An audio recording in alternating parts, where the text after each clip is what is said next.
So I'd like to talk today about our priorities for re-engaging Michigan's economy safely. I want to talk about the My Safe Start plan. When I asked Michigan residents to stay home, to stay safe, you listened. You did the right thing.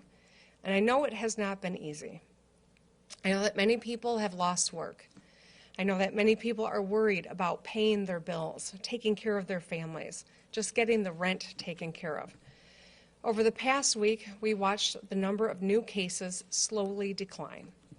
We are not out of the woods yet, but we are seeing signs that give us reason to be feeling optimistic, cautiously, but optimistic nonetheless. We will continue to watch closely where there are potential upticks of COVID-19 in our state so that we can avoid a hot spot from forming. But we should all take a moment to be proud of what we have achieved. This graph right there shows you how many people would have been hospitalized without social distancing. This is what we were projecting a few weeks ago where we would be today. It was anticipated we'd have over 220,000 people who would need to be hospitalized, and we knew we didn't have the ability to meet that need. So we took action, and because of that action, today we're actually at about 3,000 people who are hospitalized. This is an incredible achievement.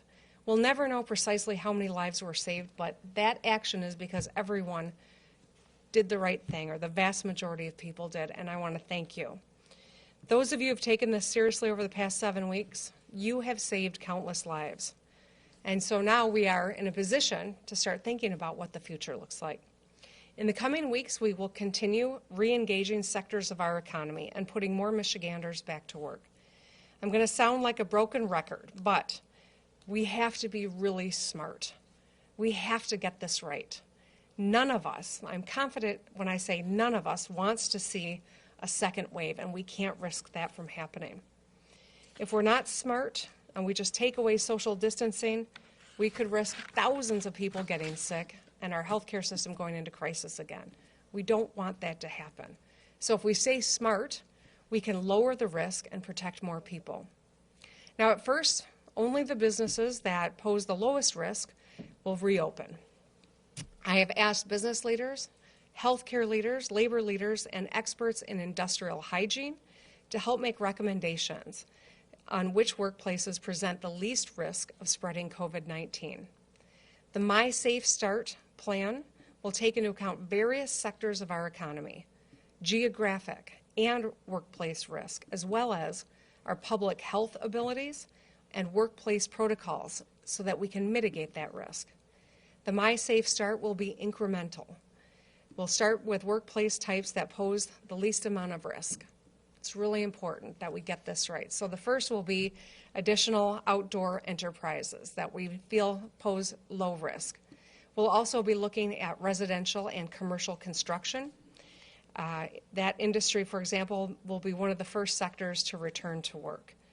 We're also carefully evaluating a number of industrial sectors for potential restart as well. I'll be back at a future date to discuss my thinking on these sectors further. We will monitor public health and we will measure our success every step of the way. We'll also remain nimble enough to pull back when the data tells us that's the prudent thing to do if we see a spike or we're concerned about hospital capability of meeting need. We will take into account relevant public health data in deciding when different workplaces go back to work. And businesses, we know, are going to have to be a partner and do their part to protect their workers and our families.